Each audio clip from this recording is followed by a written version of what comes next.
Bem-vindos, queridos ouvintes, a Um Café ou uma História. Hoje, convidamos você a se sentar, a servir uma xícara bem quente e nos acompanhar numa viagem muito especial.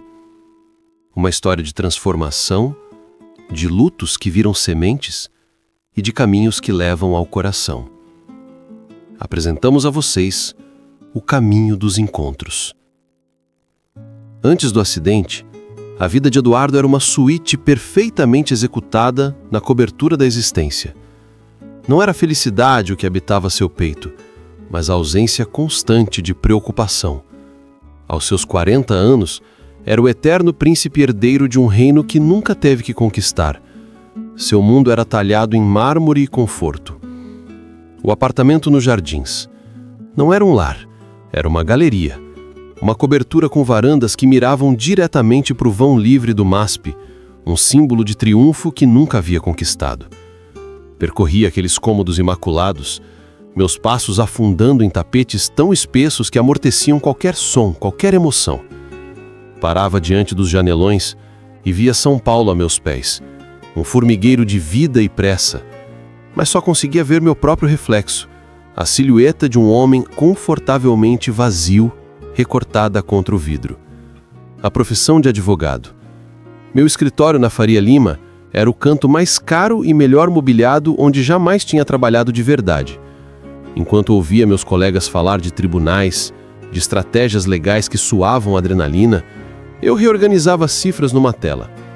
Minha especialidade eram estratégias patrimoniais para clientes de alto valor.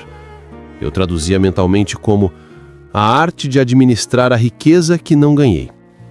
Meu pai, Alfredo, costumava me dizer, com seu sorriso de tubarão amansado: "Filho, para que se sujar um fórum se você pode puxar os fios daqui?" E eu assentia. Meu maior dilema profissional era se o vinho da adega da família impressionaria mais que o espumante de última safra na janta com os filhos dos amigos do meu pai. Os amigos eram um coro de ecos. Carlos, dos estaleiros, Sérgio, do setor de energia, Laura, das mídias. Nos reuníamos em varandas com vistas privilegiadas e brindávamos com champanhe pelos nossos sucessos. Sucessos que tinham o sobrenome de nossos pais. Nossas conversas eram uma troca de latidos monótonos. O novo chefe da moda, o carro que tinham acabado de trazer da Alemanha, a anedota insignificante da balada da noite anterior. Ríamos sim, mas eram risadas que soavam ocas, como estalos de gelo numa caverna. Meus pais, meu porto seguro e minha amarra invisível, Alfredo e Isabel. Ele, um titã, com os cabelos grisalhos perfeitamente penteados e um terno que sempre parecia acabado de passar. Seu mundo era de números e acordos, mas sua mão no meu ombro era surpreendentemente suave. "Calma, Eduardo, tá tudo sob controle. Aproveita a vida. Para isso eu e sua mãe trabalham." Ela, minha mãe, Isabel, era o farol que sempre iluminava meu caminho de volta para casa. Todo domingo, sem falta, eu jantava na mansão do Alto de Pinheiros. "Meu filho, tá comendo direito? Você tá com cara de cansado. Precisa de alguma coisa? Precisa de dinheiro?" Seu amor era um edredom fofinho do qual eu nunca quis sair. E eu obedecia. Vivia, respirava, existia dentro daquele útero dourado. Eu não era infeliz. Infelicidade é um verbo, um fogo, um conflito. Eu não era nada. Era um adágio, uma melodia previsível e segura, tocada num piano de cauda dentro de uma sala à prova de som. Não conhecia o fortíssimo da paixão, nem o ritmo quebrado da adversidade. Só habitava o eterno pianíssimo de uma existência amortecida, onde o maior dos riscos era ousarmos pedir um vinho sem procedência. Acreditava que aquela era a vida, a boa vida, até que o vidro da bolha estourou e o silêncio que veio depois foi tão ensurdecedor que quase me matou. O dia em que o chão sumiu. Era uma terça-feira qualquer, daquelas que cheiram a rotina e a sobremesa prolongada. Eu saía de um almoço de trabalho, ou o que eu chamava de trabalho. No fundo, era apenas mais um pacto entre herdeiros para administrar o legado de nossos pais. O céu sobre São Paulo era de um azul despreocupado, quase ofensivo em sua normalidade. E então, o telefone tocou. Não foi um toque. Foi uma estilhaçada de vidro que atravessou meus tímpanos e congelou meu sangue nas veias. Na tela, um número desconhecido. E uma pontada no estômago que instintivamente soube que era o prelúdio do inferno. Alô? Consegui articular com a voz fina como um fio. A voz do outro lado era fria, profissional. E cada palavra, cada maldita palavra, era um prego nas minhas costas. Senhor Eduardo Antunes, hospital. Seus pais sofreram um acidente na Marginal Pinheiros. Situação grave. É preciso que venha imediatamente. Desliguei. O mundo, aquele mundo confortável e previsível que eu tantas vezes descrevera, desmoronou. O que veio depois foi uma viagem de táxi por um túnel de algodão. As buzinas, as risadas das pessoas na rua, o zum-zum da cidade, tudo se calou. Só latejava nos meus ouvidos um zumbido agudo, ensurdecedor, e o eco distante da voz do meu pai. Calma, filho, tá tudo sob controle. E pela primeira vez na vida, eu soube, com toda certeza, que nada jamais voltaria a estar sob controle. A sala de espera. Deus, a sala de espera. Era a antessala do inferno. O cheiro de limpo, de antisséptico, queimava minhas narinas. Uma luz fluorescente piscava sobre minha cabeça com o ritmo irregular de um coração moribundo. E o tempo se desintegrou. Os minutos viraram horas, os segundos em pequenas eternidades de agonia. Não conseguia pensar, não conseguia rezar, só conseguia sentir o frio do plástico da cadeira e o vazio que se expandia no meu peito. E então eu a vi, uma mulher com jaleco verde, o rosto marcado por um cansaço que ia além do físico.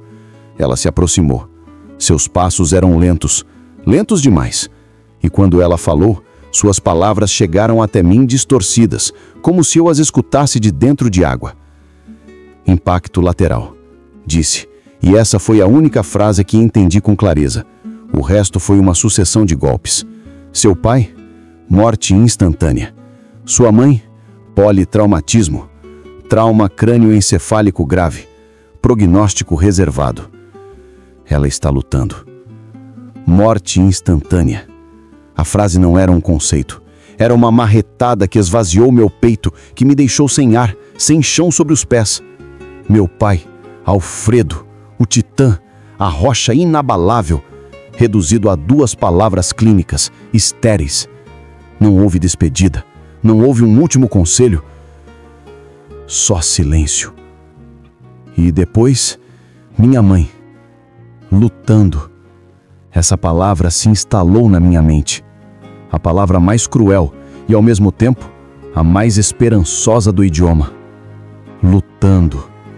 Isabel, minha mãe lutando pela vida. E eu que sempre havia evitado qualquer batalha, não sabia nem por onde começar a lutar a minha. O encontro. Passei de ser Eduardo Antunes a ser simplesmente o filho do quarto 304. Essa foi minha nova identidade.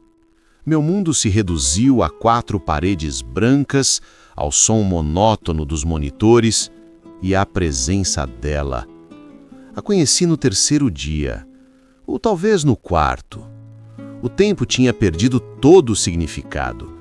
Eu era uma sombra colada na janela da UTI, vendo minha mãe, minha Isabel, se agarrar à vida por fios que eu não podia ver. Ela entrou com uma postura que não era de superioridade, mas de autoridade serena. Vestia um jaleco branco impecável, mas não era frio. Em seus olhos, ela tinha olhos castanhos e profundos, havia uma luz de atenção plena, de uma inteligência que não julgava, apenas observava e compreendia. Bom dia, sou a doutora Gabriela, disse. Sua voz era diferente, clara, tranquila, como um rio que flui sem pressa, mas com uma força subterrânea. Estendeu a mão, e eu, com a mente vazia, a apertei. Foi o primeiro contato humano real desde a notícia. Ela não deu palmadinhas nas minhas costas, não soltou nenhum clichê vazio, sentou-se ao meu lado naquele sofá de vinil desconfortável e me explicou com palavras precisas, mas humanas, a situação da minha mãe. Não escondeu a gravidade, mas também não me roubou a esperança. Falou de pequenas melhoras, de estabilização. E pela primeira vez, senti que alguém não só cuidava da minha mãe, mas também me enxergava. Os dias viraram semanas. Eu era mais um habitante do hospital. Aprendi os turnos das enfermeiras, o sabor amargo do café da máquina, a luz do entardecer se filtrando pelo corredor, e no meio daquele cenário de desassossego, Gabriela se tornou um farol. Nossas conversas começaram a durar alguns minutos a mais. Passamos de falar de sinais vitais e medicação a falar da vida. Pouco a pouco, sem pressa. Ela me contou em breves pinceladas que tinha dedicado seus melhores anos a estudar, a se especializar, que tinha escolhido a carreira conscientemente, sabendo que outras coisas, como formar uma família, ficariam em segundo plano. Falou-me de uma solidão que não era triste, mas que às vezes pesava. E eu que nunca tinha contado minhas mágoas a ninguém, comecei a despir minha alma diante dela. Contei sobre meu pai, sobre seu sorriso de tubarão amansado, contei sobre minha mãe, sobre seus jantares de domingo e suas perguntas constantes.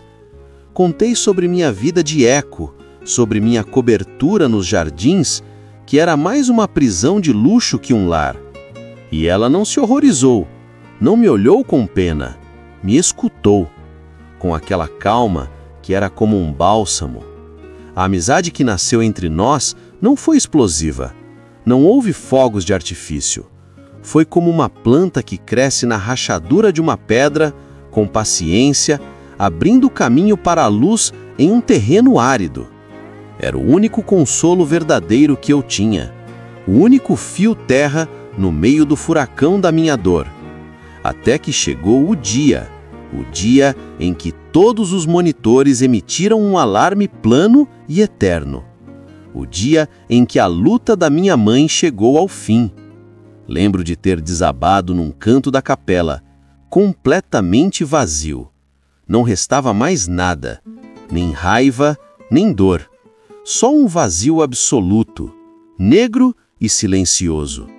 E foi ali, naquela quietude mortuária, que ela me encontrou. Não disse nada, não era preciso. Sentou-se ao meu lado no banco de madeira e seu ombro roçou no meu. Um contato leve, mas firme. E ficou ali respirando comigo, compartilhando o peso do meu silêncio por um tempo que pode ter sido 1 minuto ou 1 hora. Naquele instante, ela me ofereceu a única coisa de que eu precisava: não estar sozinho no buraco mais negro da minha vida. E aquele simples ato de ficar ao meu lado no silêncio foi o primeiro e mais importante de todos. O abismo e a semente. Depois do hospital, veio o silêncio. Um silêncio denso, pesado como lápide de mármore. Voltei para minha cobertura nos jardins e, pela primeira vez, entendi a palavra desolação. Aquelas paredes impecáveis, aqueles móveis de design, já não eram um refúgio, eram um mausoléu. Cada canto gritava a ausência dos meus pais. O telefone tocava de vez em quando. Eram meus amigos, os de sempre, com suas vozes constrangidas que não sabiam o que dizer. Dudu, sinto muito, cara. A gente se encontra para tomar uma cerveja? Vai te fazer bem. Mas eu não conseguia. Ir a um bar, fingir normalidade quando meu mundo tinha rachado ao meio, era como me convidarem para dançar sobre o túmulo deles. Me tranquei. As persianas fechadas, o mundo exterior apagado. Passava os dias vagando pelos cômodos, sem rumo, como uma alma penada. A fortuna que me deixaram, os apartamentos, os investimentos, tudo aquilo que sempre fora minha segurança, de repente era um monte de papéis sem valor. papéis que não podiam me dar um abraço, um conselho, um jantar de domingo. O vazio que sentia não era só emocional, era físico. Uma fome de algo que não era comida, uma sede que não se saciava com água. Era o buraco que fica pela perda do amor incondicional, do porto seguro. E no meio daquela escuridão, só havia um fio de luz: as visitas da Gabriela. Ela não ligava, aparecia. Tocava a campainha num sábado à tarde, com uma sacola da padaria na mão. Trouxe pão de chocolate, dizia, como se fosse a coisa mais normal do mundo. E se sentava comigo no sofá, na penumbra da sala, e não me obrigava a falar.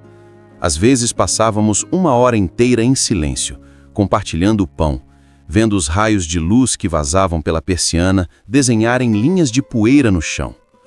Uma dessas tardes, eu estava particularmente no fundo do poço. Tinha encontrado um cachecol da minha mãe no armário e o cheiro, ainda presente, tinha me despedaçado por completo. Não sei como seguir, Gabi, confessei com a voz rouca. Não tenho um porquê. Ela me olhou com os seus olhos serenos. Não respondeu na hora, deixou minhas palavras pairando no ar. O porquê não se busca, Eduardo, se constrói, passo a passo. Eu balancei a cabeça incrédula. Não sei construir nada, nunca tive que fazer isso. Então é a hora de aprender, respondeu com um sorriso leve. E para aprender a caminhar, o melhor é começar botando o pé na estrada. E então ela soltou a semente. Por que você não vem comigo fazer o caminho de Santiago? Eu olhei para ela perplexo. O caminho de Santiago? Isso era coisa de padre, de hippie, de gente com fé. Eu não acredito nessas coisas, Gabi. Não sou religioso. Ela soltou uma risada suave, um som que limpou por um segundo a aflição do ambiente. Nem eu, Eduardo. E sou médica. Não estou falando de uma trilha de fé em Deus. Falo de uma trilha de fé em você mesmo. É uma metáfora feita caminho. Cada dia, um objetivo simples: caminhar. Cada passo, uma pequena vitória. E no fim do dia, o corpo cansado, mas a mente mais limpa. É a melhor terapia que conheço para reorganizar a dor. Reorganizar a dor. Essa frase me atingiu em cheio.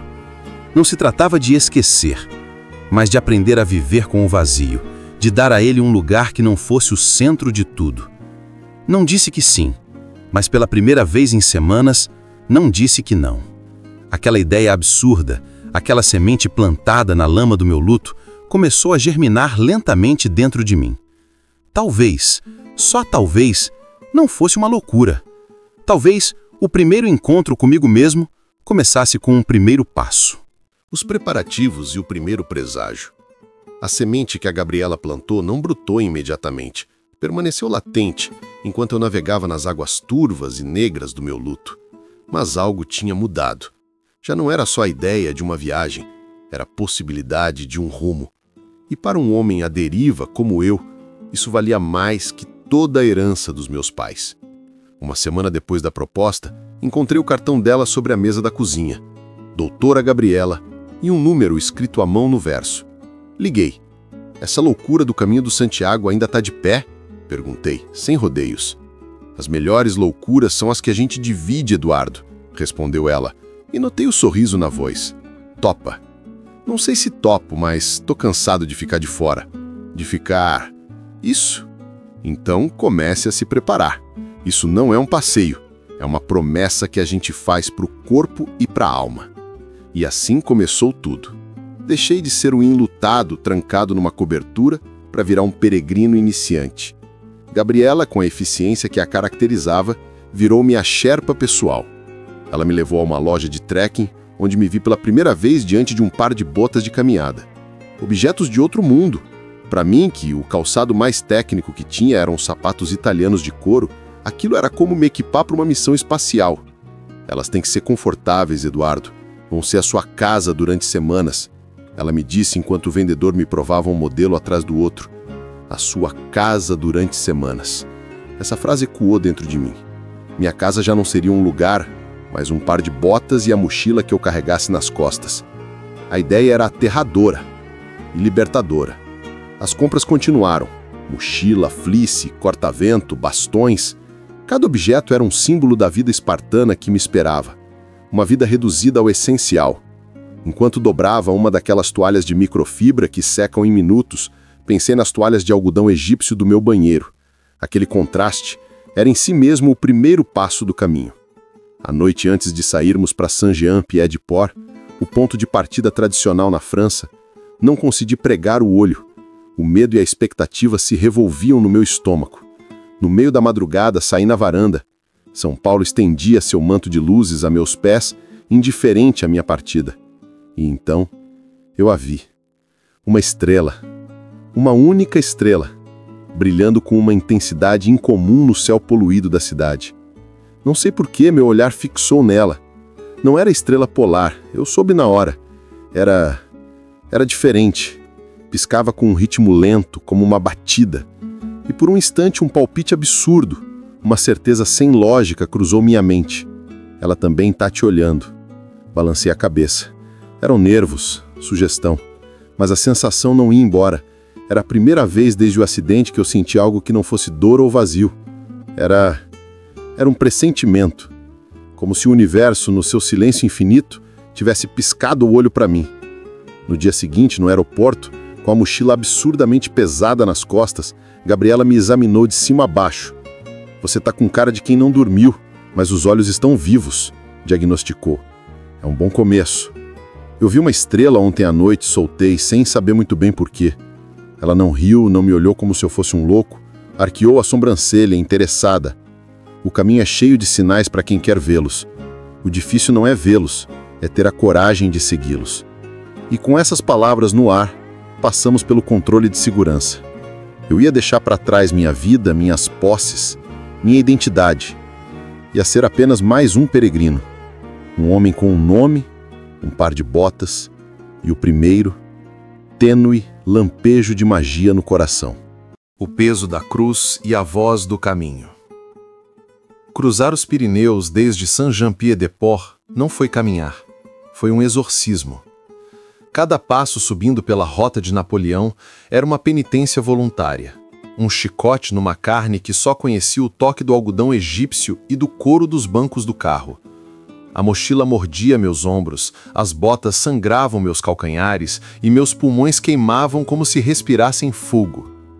À minha frente, Gabriela avançava com uma determinação que beirava o inumano. Sua figura, pequena porém forte, se recortava contra um céu imenso que parecia querer nos engolir. "Respira, Eduardo", ela dizia sem se virar, como se minha agonia tivesse um som próprio. "Você não luta contra a montanha. Você abre caminho através dela." Mas eu só conseguia lutar. Lutar contra a dor, contra o cansaço, contra o arrependimento de ter topado essa loucura. Cada vez que eu parava, ofegante, o silêncio da montanha me esbofeteava. Um silêncio tão vasto e profundo que fazia o da minha cobertura parecer um sussurro. E naquele silêncio, os pensamentos sombrios voltavam um bando. "O que você está fazendo aqui? Você não pertence a este lugar. Você não é forte o suficiente." Depois de horas de uma subida eterna, chegamos a um platô. O vento soprava forte, limpando o suor da minha testa, mas não a amargura da minha alma.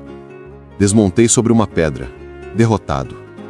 Olhei para minhas mãos, limpas, sem calos, as mãos de um menino rico, e senti um ódio feroz por mim mesmo. "Não aguento mais, Gabi", confessei, e minha voz soou a rendição. Ela se aproximou e me ofereceu seu cantil. Seu olhar não era de pena, mas de uma paciência antiga, como a da própria rocha. "O caminho não pede que você não caia, ele pede que você se levante. E você vai levantar, porque agora, se levantar é o único sentido que você tem." Enquanto ela falava, uma sombra rápida cruzou sobre nós. Um quebra-ossos, enorme e majestoso, planava sobre o abismo. Fiquei olhando para ele hipnotizado. Aquela ave que se alimenta do que já está morto, voando com uma elegância brutal sobre a imensidão. E então uma voz, não uma voz exterior, mas uma que surgiu do fundo do meu ser, clara e distinta. Aqui não se vem para ser quem você era, se vem para ser quem você deve ser. Um calafrio percorreu meu corpo da cabeça aos pés. Não era meu pensamento. Era uma resposta. Olhei para Gabriela, alarmado, mas ela apenas sorria, como se aquele pássaro e aquela mensagem fossem parte da paisagem. Você ouviu? Perguntei atordoado. Ouvi o caminho, respondeu ela enigmática. Às vezes ele fala através dos pássaros, outras através das pedras, e as mais dolorosas através dos nossos próprios ossos. A questão é, você está ouvindo? Levantei-me. A dor ainda estava lá, aguda e pontiaguda. A mochila ainda pesava 1 tonelada, mas algo tinha mudado. Já não era um castigo, era um pacto. Um pacto entre eu e a montanha, entre eu e o fantasma do homem que eu fui. O último trecho até Roncesvalles eu fiz num estado estranho. Já não lutava, observava. O musgo nas pedras, o cheiro de terra molhada, a luz se filtrando entre as faias, era como se 1000 sentidos, entorpecidos por anos de conforto, despertassem de repente. E com eles, uma centelha de algo que eu achava perdido, o assombro. Ao cruzar a soleira do albergue, com o corpo destruído, mas o espírito mais leve que nunca, soube que aquela voz na montanha estava certa. Eduardo, o menino rico, tinha morrido na subida. Quem seria o homem que descia? Era um mistério que só o caminho poderia revelar. O sonho da pedra e a memória da água. Roncesvalles foi mais que um albergue, foi um renascimento. Dormir num beliche, rodeado pelo som de dezenas de respirações alheias, foi a primeira noite em meses que não sonhei com o silêncio da minha cobertura. Sonhei com pedras que sussurravam em musgo e tempo. Ao amanhecer, o ranger de 30 corpos despertando ao mesmo tempo soou como uma orquestra afinando seus instrumentos para um novo dia. Ao sair, o nebuleiro se agarrava às árvores com dedos de algodão frio. A Espanha se abria diante de nós, verde e úmida. Essa segunda etapa foi diferente. A dor já não era um inimigo, era um companheiro de viagem. Uma conversa constante com os meus limites. Descemos por bosques de faias que filtravam a luz como se fosse água da cor esmeralda. E foi ali, junto a um riacho de águas tão claras que pareciam liquefazer o tempo, que o caminho me falou pela segunda vez. Eu tinha me sentado para enfaixar uma bolha, amaldiçoando em silêncio minha pele macia e minha falta de jeito.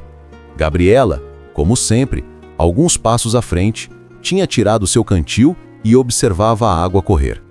De repente, um velho peregrino, daqueles que parecem feitos de casca de árvore e sabedoria silenciosa, parou ao nosso lado. A água tem memória, disse ele, assim, sem mais, como se continuasse uma conversa que tínhamos começado há muito tempo. Ela carrega dentro de si todos os lugares por onde passou, todas as pedras que poliu, toda a sede que saciou. Fiquei olhando para ele sem saber o que dizer. Ele apontou o riacho com seu bastão nodoso. Você é como esta água agora, moço, turva pela dor, cheia de pedras que não escolheu, mas flui, sempre flui. E com o tempo, se clareia. Vai levar as pedras para sempre dentro de si, sim, mas elas serão parte da sua corrente, não o seu obstáculo. Antes que eu pudesse responder, o homem assentiu para si mesmo e seguiu caminhando, desaparecendo entre o nevoeiro como um fantasma benevolente. Gabriela se aproximou e me passou o cantil. Beba, ela disse, e lembre. Bebi. A água estava fria e tinha gosto de terra, de raízes, de segredo. E por um instante, uma imagem nítida como uma fotografia me invadiu. Meu pai, Alfredo, não o tubarão das finanças, mas o homem que me ensinou a andar de bicicleta no parque, com um sorriso que não era calculado, mas orgulhoso. E minha mãe, Isabel, não a dama da sociedade, mas a que cantava para eu dormir com uma voz trêmula e doce. Não foi uma lembrança dolorosa, foi uma oferenda. Como se a água com sua memória ancestral, tivesse pescado aquele instante de puro amor do fundo da minha alma e me tivesse devolvido, limpo, sem a ferida da perda. Segui caminhando e notei que minhas lágrimas se misturavam com a umidade do bosque. Não eram de tristeza, eram de gratidão.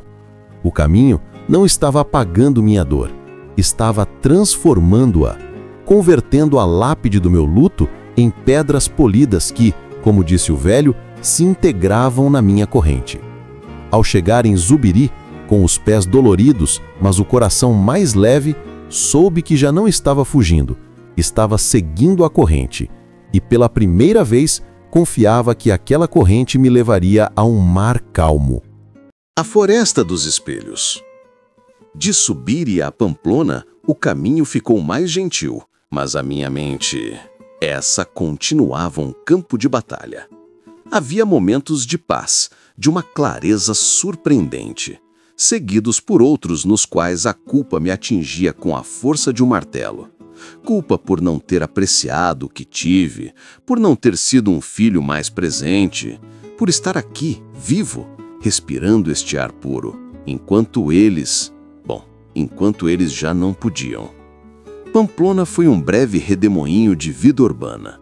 Ruas de paralelepípedo, bares cheios de gente que ria sem um peso na alma. Foi como olhar para minha antiga vida através do vidro de um aquário. Eu já não pertencia àquele mundo. Ou talvez nunca tivesse pertencido de verdade. Foi ao sair da cidade, ao nos adentrarmos no trecho até Puente-la-Reina, que o verdadeiro desafio nos esperava. Não era uma montanha, nem um rio. Era um bosque de carvalhos antigos, tão denso que o sol mal conseguia filtrar seus fios de ouro entre as folhas. Chamavam-no de a Floresta dos Espelhos, embora em nenhum mapa aparecesse com esse nome. Os peregrinos o chamavam assim em voz baixa. Por que esse nome? Perguntei a Gabriela enquanto a trilha escurecia ao nosso redor. Porque dizem que aqui você não vê a paisagem, você vê a paisagem do seu interior, respondeu ela com um tom que não era de brincadeira. E às vezes, o que você vê não é bonito. Não entendi totalmente suas palavras, até que começamos a caminhar. A quietude da floresta era absoluta. Nenhum pássaro, nenhum sussurro de vento. Apenas o ranger de nossas botas sobre a folhagem seca. E então as sombras começaram a tomar forma. Nas clareiras da folhagem, jurei ver a figura alta e severa do meu pai, Alfredo, com os braços cruzados, me olhando com decepção. Não a decepção do pai que perde o filho, mas a do empresário que vê um mau negócio. É isso que você faz com a herança que eu te deixei, Eduardo? Brincar de mendigo?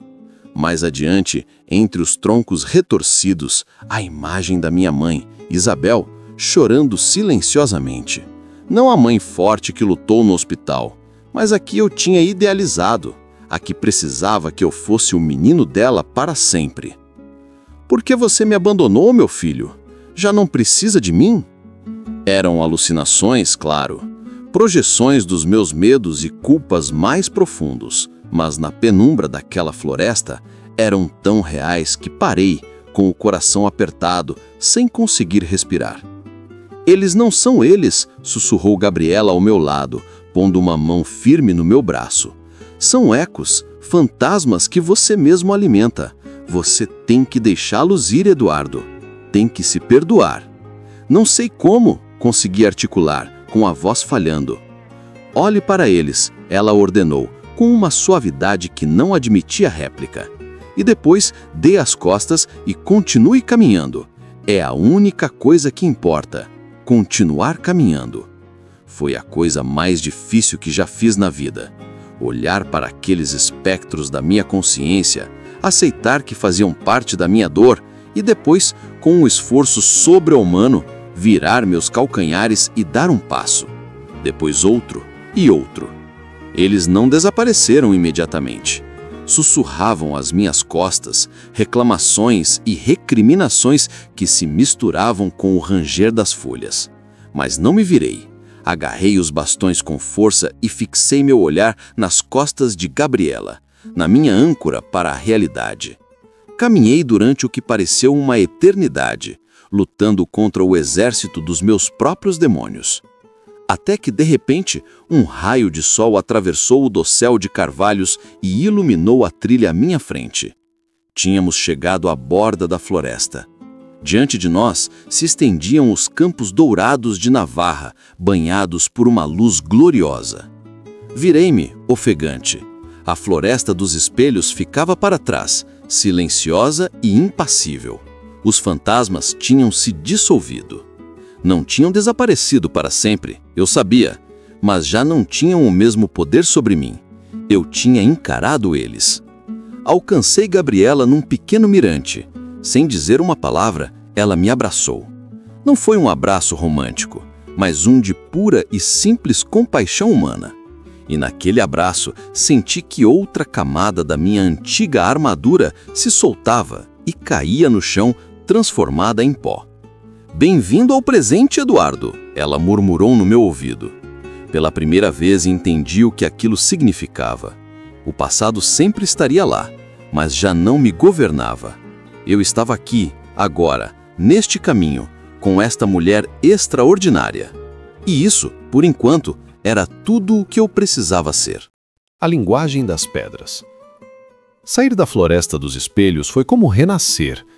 Os campos de Navarra, abertos e banhados por um sol que envolvia tudo, foram um bálsamo para os meus sentidos, ainda assustados com os fantasmas. Caminhávamos num silêncio cúmplice, Gabriela e eu. O tipo de silêncio que não pesa, mas que acompanha. Nosso próximo grande marco era a Puente-la-Reina, onde os dois principais caminhos franceses se unem num só. Uma metáfora que não me escapava. Eu também sentia que pedaços dispersos de mim mesmo começavam a convergir. Mas antes o caminho quis falar comigo de outra maneira. Não através de visões ou vozes, mas através do chão que eu pisava. A subida para o Alto do Perdão foi um teste de fogo para meus pulmões e minhas pernas. A trilha, depois de um dia de chuva, tinha virado uma lama traiçoeira. E eu, com a falta de jeito do urbano que ainda carregava dentro, escorreguei. Não foi uma queda qualquer, foi um desabamento. Um escorregão que me fez rolar vários metros, me encharcando de lama da cabeça aos pés. A mochila, minha casa, encheu-se de terra. Levantei-me, ofegante, e um grito de raiva e frustração escapou do meu peito. Maldito seja, eu não servia para nada, nem para ser advogado, nem para ser filho, e agora nem mesmo para caminhar. Gabriela se aproximou e, em vez de me dar a mão, ajoelhou-se ao meu lado na lama. "Olha", disse ela, apontando para a marca que minha queda tinha deixado na terra molhada. "O que tem para olhar? Só um desastre." "Não, olha de novo." E então eu vi. Junto à marca do meu corpo, meio enterrada pela minha queda, havia uma pedra. Uma pedra lisa, plana, de uma cor cinza azulada. E em sua superfície, alguém, em algum momento, tinha pintado com cuidado uma pequena seta amarela, o símbolo universal do caminho. "Às vezes é preciso cair", murmurou Gabriela, desenterrando a pedra com cuidado e passando-a para mim, para descobrir a seta que te guia. "O caminho sempre te mostra a direção, Eduardo, mesmo quando você acha que está perdido, principalmente quando você acha que está perdido." Peguei a pedra. Estava fria e pesada na minha mão enlameada. Aquela seta, escondida sob a lama do meu fracasso, era uma mensagem.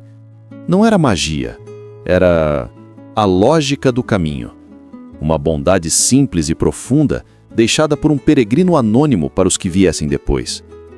Guardei a pedra na mochila, não como um amuleto, mas como um lembrete de que as quedas fazem parte da viagem e de que muitas vezes é no chão, coberto de lama, que se encontram as respostas.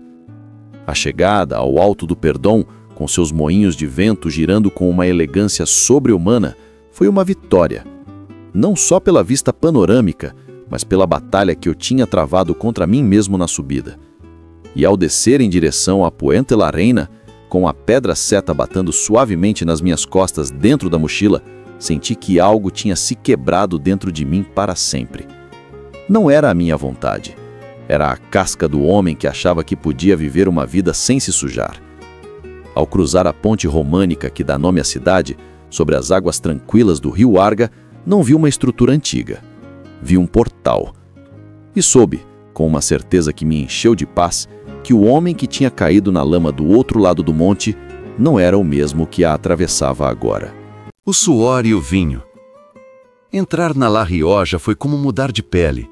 Os verdes intensos de Navarra deram lugar a uma paisagem mais seca, mais dourada, onde as colinas ondulavam como ondas petrificadas e o ar cheirava a tomilho e terra quente.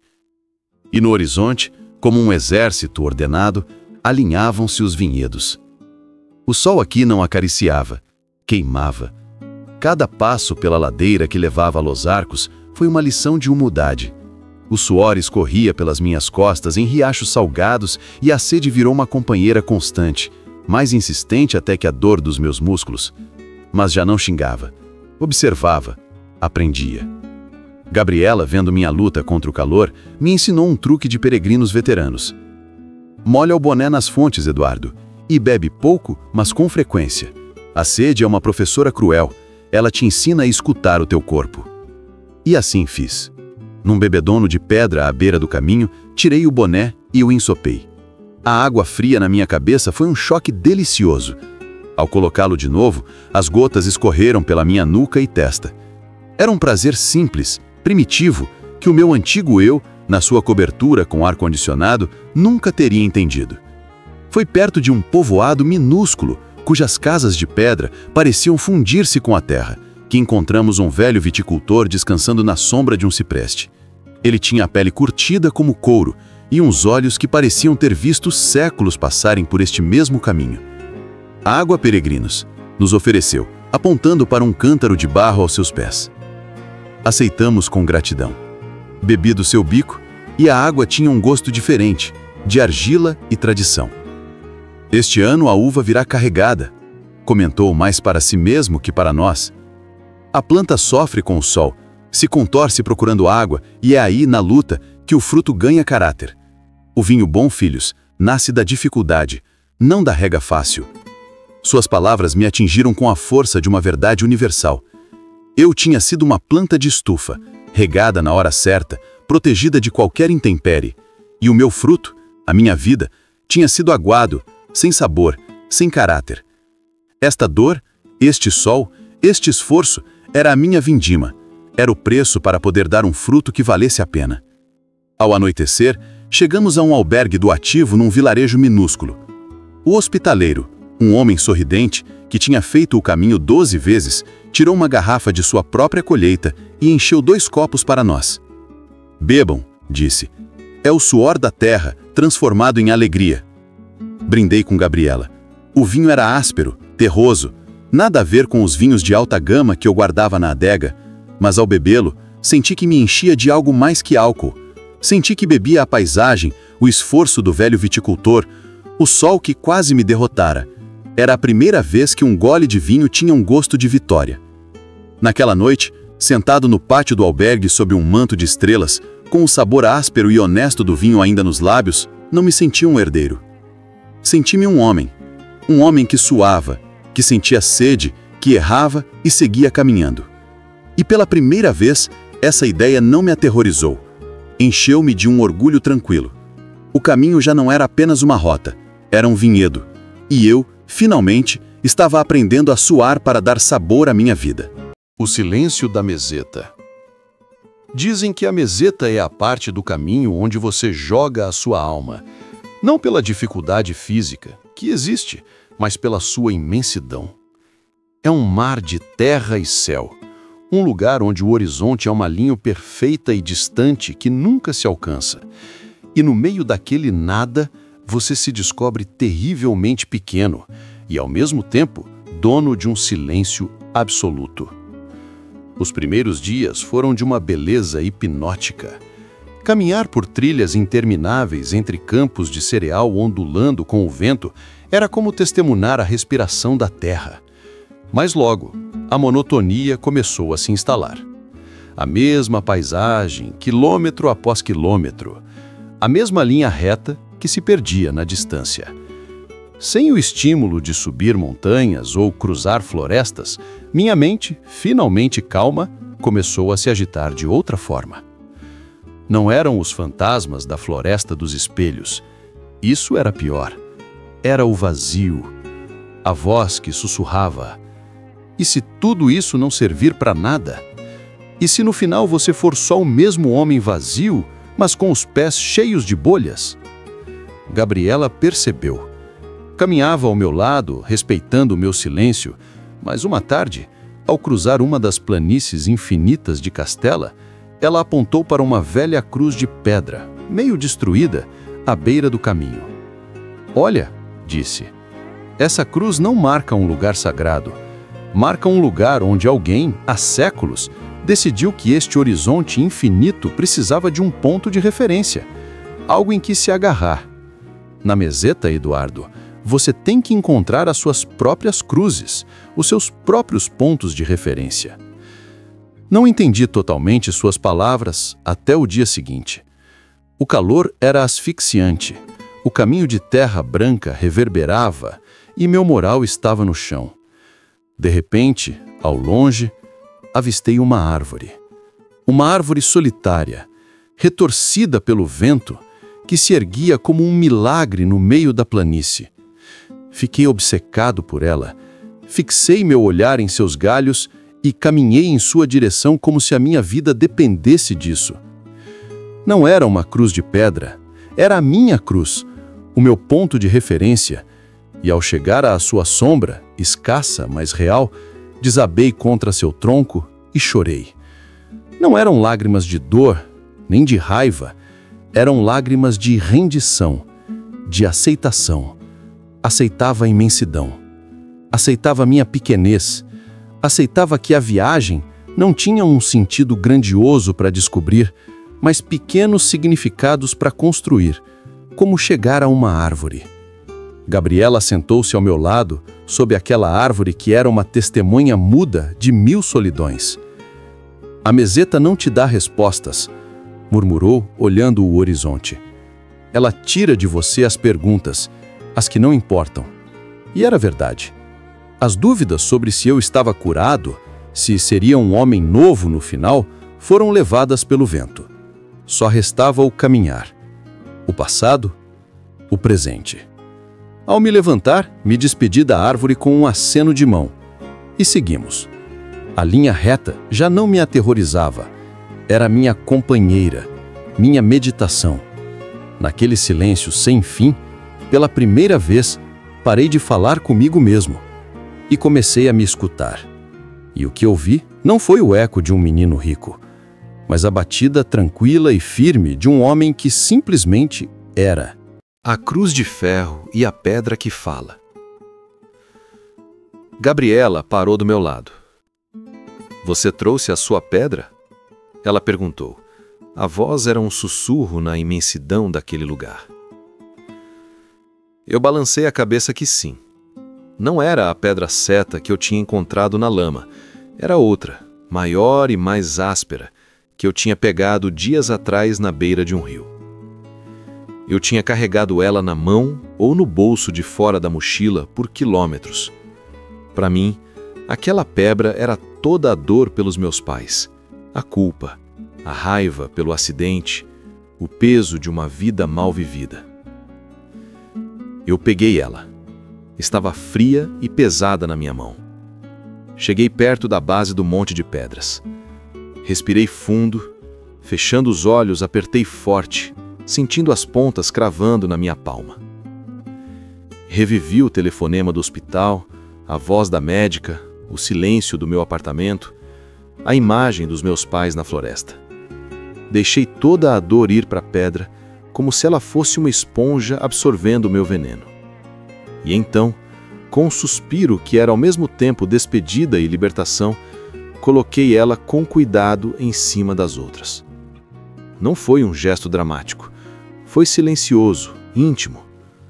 Mas naquela hora, senti uma leveza no corpo tão real que quase perdi o equilíbrio. Era como se tivessem tirado uma mochila de chumbo das minhas costas. Não que a dor tivesse sumido, não era mágica, mas ela já não mandava em mim. Eu tinha deixado ela ali, virada numa simples pedra a mais num monte de histórias dos outros. Gabriela chegou perto e pôs a mão em cima da minha, que ainda tremia um pouco. Agora, ela disse, você segue caminhando, mas mais leve. Esse era o combinado. A descida da cruz foi diferente de tudo. Não era euforia, era paz. Uma paz profunda, daquelas que entram nos ossos. A paisagem, a mesma que horas antes me parecia hostil, agora estava linda na sua crudeza. Cada passo era mais fácil, não porque o caminho estivesse descendo, mas porque eu já não estava lutando contra o meu próprio peso. Eu tinha deixado a minha carga na montanha, e pela primeira vez desde que tudo começou, eu me senti verdadeiramente livre para ser quem quer que o caminho quisesse que eu fosse. A confissão na floresta. A Galícia nos recebeu com um abraço úmido e verde. Depois de descer da cruz de ferro, o mundo mudou completamente. A aridez da meseta se transformou num vergel. Éramos como sementes que, depois de cruzar o deserto, finalmente encontravam a terra fértil. Entramos na Fraga, um bosque ancestral de carvalhos e castanheiras, onde a luz se filtrava densa, como mel líquido. O ar cheirava a musgo, a umidade vital, a segredo. O som dos nossos passos era abafado pelo tapete de folhas, e o único ruído era o da água correndo num riacho invisível. Era um lugar fora do tempo, um santuário natural. Caminhávamos em silêncio, mas este não era o silêncio tenso da meseta, e sim um silêncio confortável, habitado. A paz que eu tinha encontrado na montanha tinha se instalado em mim. E, naquela calma, nasceu a necessidade da verdade mais profunda. Gabi, falei, e minha voz soou clara na penumbra do bosque. Ela virou para me olhar e seus olhos brilhavam com a pouca luz que vazava entre as folhas. Lembro que você me disse no hospital que o caminho era para a gente se encontrar? Lembro. Então acho que ele também pode ser para encontrar os outros, de um jeito que eu não conhecia. Parei. Ela parou também na minha frente. O bosque parecia conter a respiração. Passei a vida toda rodeado de gente, mas sempre estive sozinho. No meu mundo, tudo era transação, aparência. O carinho dos meus pais, mesmo sendo real, também era uma bolha. Até que você apareceu. E você foi a primeira, a única, que me viu por dentro, quebrado, coberto de lama, chorando que nem um menino, e não se afastou. Pelo contrário, ela não disse nada, só me escutava, com uma intensidade que enchia tudo. Não sei o que vai ser de mim depois disso. Não sei se vou ser um bom advogado, ou se vou encontrar outro ofício, mas tem uma coisa da qual eu tenho certeza. Eu não quero mais continuar caminhando sozinho. E não estou falando do caminho. Gabriela sorriu. Um sorriso lento, lindo, que iluminou a Fraga mais que qualquer raio de sol. Eu também tenho uma confissão, disse, a voz num sussurro que se misturava com o barulho da água. Dediquei minha vida a consertar os outros, a ser forte para quem sofre. E no hospital, quando te conheci, pela primeira vez eu quis consertar alguém não só como médica, mas como mulher. Eu quis estar ali por você. E essa viagem foi tão minha quanto sua, Eduardo. Porque eu também estava perdida. Perdida na minha própria força. E então, na quietude mágica da Fraga galega, aconteceu. Não foi um movimento brusco, não foi um arrebatamento de paixão. Foi a consequência natural de tudo que a gente viveu. Nós nos aproximamos, um do outro, e os nossos lábios se encontraram num beijo. Não foi um beijo de filme, foi lento, profundo, cheio da verdade de duas almas que se viram por dentro e se aceitaram. Tinha gosto de terra molhada, de esforço compartilhado, de futuro. E quando a gente se separou, a gente não fez nenhum juramento. Não precisava. O caminho já tinha feito por nós. Seguimos caminhando, e as nossas mãos se encontraram e se entrelaçaram naturalmente, como se sempre tivessem sido destinadas a ficar assim. A trilha continuava lá na frente, mas a gente já não era dois peregrinos. A gente era um caminho andando. A chegada e a pedra que rola. Os últimos dias até Santiago foram um sonho caminhado. A Galícia ficou mais suave, mais doméstica, com seus hórreos e cruzeiros, mas cada passo era dado com uma mistura de euforia e nostalgia. A chegada estava perto, e com ela o fim daquele mundo isolado que a gente tinha criado. Chegou a manhã em que, depois de uma subida final entre eucaliptos, o Monte do Gozo cumpriu a promessa.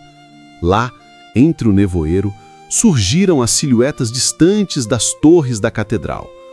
Um murmúrio de emoção correu entre todos os peregrinos. Alguns cantavam, outros choravam em silêncio. Eu só fiquei parado, com a mão da Gabriela apertando a minha, e deixei a imagem se gravar a fogo na minha memória. Não era triunfo o que eu sentia, era gratidão. A entrada em Santiago foi um redemoinho de emoções contraditórias. O som do gaiteiro na Rua do Franco, o burburinho da cidade, era como acordar de repente de um sonho profundo. Nós nos abrimos caminho entre turistas e peregrinos até desembocar na Praça do Obradoiro. E lá estava ela. A fachada barroca da catedral, talhada em pedra dourada, se erguia diante da gente como uma montanha final. Não saiu um grito de vitória.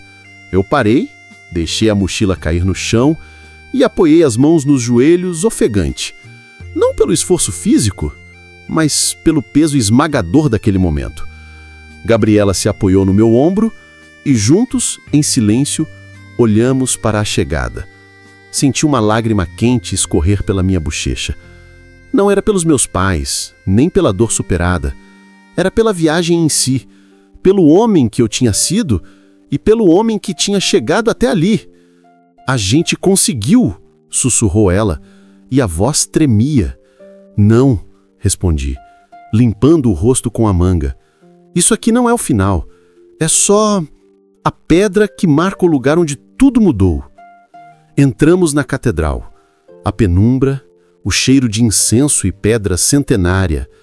Peregrinos sentados nos bancos, com a cabeça baixa, exaustos e felizes. Nos aproximamos do pórtico da glória e, ao colocar a mão na coluna do Santo dos Crocs, eu não pedi sabedoria. Só disse, baixinho, do fundo da minha alma, obrigado. A gente não foi à missa do peregrino. Em vez disso, subimos até o telhado da catedral. Lá de cima, Santiago se estendia aos nossos pés, com seus telhados de ardósia e ruas labirínticas. E mais além, os campos verdes da Galícia, por onde a gente tinha caminhado. E agora, Eduardo? Perguntou Gabriela, olhando o horizonte. Tirei do bolso a pedrinha lisa e cinza que eu tinha carregado desde o rio, a mesma que representava a minha dor e que, depois de deixar simbolicamente na cruz de ferro, eu tinha pego de volta, vazia do seu peso original. Agora, falei, mostrando a pedra para ela, essa pedra já não é um fardo, é uma lembrança. E lembranças a gente carrega leves. O caminho não termina aqui, Gabi, só vira. E a gente vai virar com ele. Abracei ela, sentindo o corpo familiar contra o meu, e a gente soube, sem precisar de palavras, que a chegada de verdade não era um lugar no mapa, mas aquele instante exato de paz e certeza, compartilhado. O caminho para o fim do mundo. Pegar a mochila no dia seguinte, em Santiago, não foi um adeus, foi um até logo. A cidade, com seu burburinho e suas pedras milenares, era gloriosa, mas uma parte da gente ansiava pelo silêncio do caminho. Nossa chegada agora era outra, mais antiga e simbólica. Finisterra, o fim da terra. Esse caminho era diferente, mais íntimo, menos movimentado. Os peregrinos que iam para o mar eram como um grupo de iniciados, os que sentiam que a purificação de verdade não terminava sob os arcos da catedral, mas onde a terra se funde com o oceano. As paisagens voltaram a ser rurais, passando por aldeias adormecidas e bosques de eucalipto cujo cheiro limpava a alma. Mas havia uma nova urgência nos nossos passos, uma atração magnética para o oeste. O ar começou a mudar, a ficar salgado. E então, um som. Um ruído distante, constante, que não era o vento nas árvores, era o mar. A subida ao Monte do Facho foi o último grande teste. Do seu topo, a gente finalmente viu um infinito de azul e espuma branca que se estendia até onde a vista alcançava. O Finisterrae dos romanos, o lugar onde, segundo se acreditava, o mundo acabava e começava a lenda. Descemos como enfeitiçados, seguindo a trilha que serpenteava até o povoado de Finisterra. A gente não parou. Atravessamos suas ruas e fomos direto para o cabo, para o farol que guia os navios na imensidão. E lá, no penhasco, com o vento do Atlântico nos batendo com força, a gente ficou sem palavras. O oceano rugia aos nossos pés, quebrando contra as rochas com uma fúria ancestral. Era caótico, selvagem e lindo no seu poder indomável. Gabriela tirou os sapatos e se aproximou da beirada. Eu a segui. O chão era quente sob os meus pés descalços. Olhei para o horizonte, aquela linha perfeita onde o céu e o mar se beijam, e senti uma paz ainda mais profunda que em Santiago. É como olhar no espelho da alma, ela disse, com a voz levada pelo vento. Sem limites. Tirei a pedra do meu bolso, a que tinha sido meu fardo e depois meu amuleto. Contemplei ela pela última vez, sentindo sua superfície lisa, polida pela viagem. Já não representava minha dor, mas a transformação. Com um suspiro que era ao mesmo tempo despedida e boas-vindas, joguei-a com todas as minhas forças na direção do mar. Eu a vi girar no ar, um ponto cinza contra o azul infinito, antes de desaparecer para sempre nas águas. Não foi um ato de renúncia, mas de integração. Meu passado, minha dor, meu eu antigo, tudo se fundia agora com algo maior, mais eterno. Me virei para Gabriela. Seus olhos refletiam o oceano, e neles eu vi o mesmo assombro, a mesma paz libertadora. A viagem tinha terminado. Mas ao chegar no fim do mundo, a gente só encontrou o começo de tudo. O fogo purificador e o feitiço das meigas. A noite caiu sobre Finisterra com uma calma carregada de magia. O farol desenhava seu feixe de luz sobre a escuridão do oceano, uma piscada cíclica e tranquilizadora. No pátio de uma pousada rural, junto com um grupo de peregrinos que, como a gente, tinha chegado ao fim do mundo, a gente viu a preparação do ritual. Um recipiente de barro, largo e raso, a queimadeira, ficava no centro da mesa. Um homem mais velho, com cara de quem conhece os segredos do vento e do sal, colocou dentro a aguardente, as raspas de limão, o açúcar e os grãos de café. Com uma colher de pau, começou a mexer a mistura, sussurrando as primeiras palavras em galego. Começou, e a voz grave dele se levou sobre o estalhar da lenha na lareira perto da gente. Mouchos coruchas, sapos e bruxas, demos trasgos e dianhos, espíritos das nevadas veigas. O ambiente ficou tenso de um jeito delicioso. Não era medo, era expectativa. As chamas, ainda baixas e azuis, lambiam a borda da queimadeira. Gabriela chegou mais perto de mim e senti o calor do ombro dela contra o meu. O homem levantou a voz e o seu feitiço virou uma invocação poderosa, um desafio ao mal que pudesse estar espreitando na noite. Corred, corred, proclamou, enquanto a chama crescia, ficando alaranjada e viva. Que o lume desta queimada espante a mala sorte e os espinhos negros que nos rodejam. O fogo queimava com força agora, uma coluna azul e laranja, que iluminava todos os nossos rostos, desenhando sombras dançantes nas paredes de pedra. Olhei para Gabriela. Os olhos dela, fixos nas chamas, brilhavam com a luz do fogo purificador. Era como se a gente estivesse assistindo à queima simbólica de todos os nossos fantasmas, dos meus medos, das dúvidas dela, das amarras que a gente tinha arrastado até ali. "Oh!" gritou o homem pela última vez, e apagou o fogo com uma batida seca da tampa. "Que assim se queime a mala sorte." Um silêncio de respeito encheu o pátio, só que quebrado pelo estalido final da aguardente.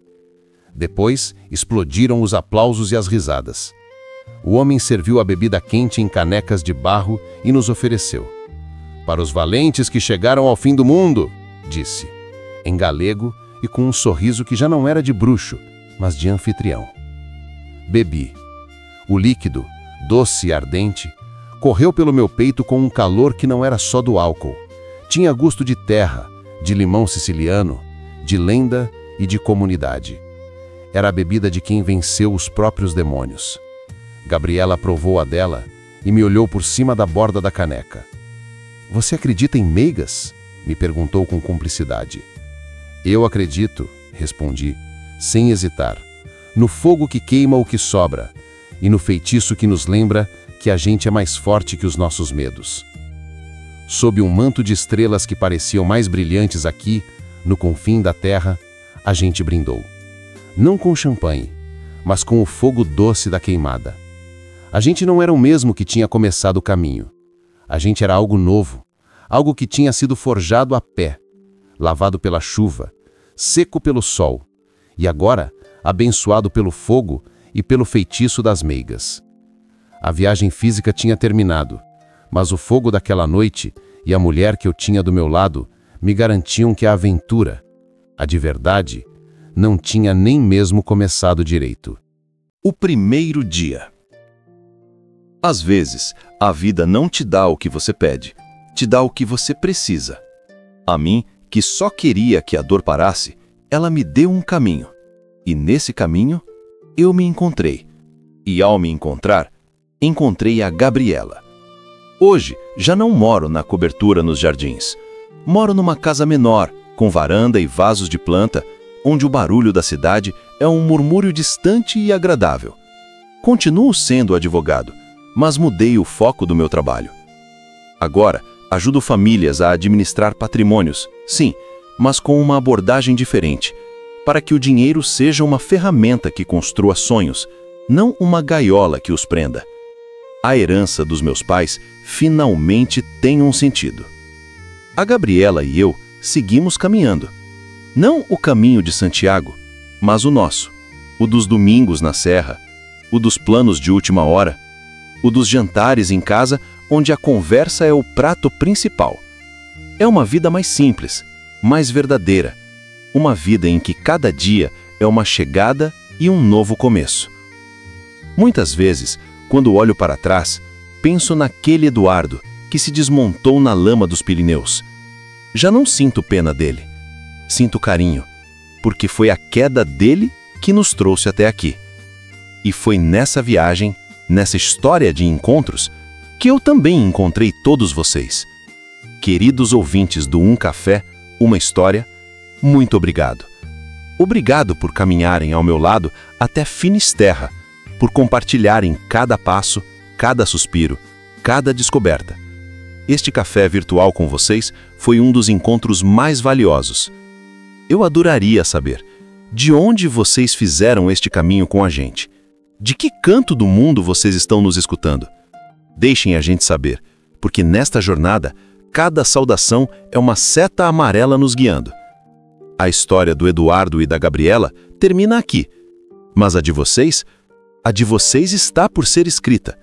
Então peguem a sua mochila, a sua coragem ou simplesmente a sua xícara de café e comecem a caminhar. O caminho de vocês está à espera. Para Um Café, Uma História, isso é tudo. Foi uma honra. Bom caminho.